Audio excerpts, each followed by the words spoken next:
పార్వతి తానువైన ప్రాణధవుని చెంతకు చేరుకున్నది.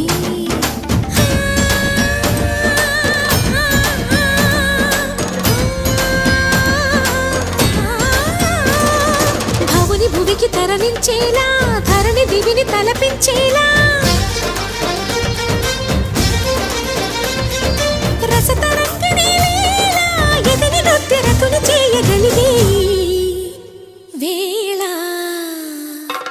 భరత వేదముగ నిరత నాట్యముగా కదిలిన పదమిది ఈశా శివని వేదనగా వని వేదనగా పలికెను పదం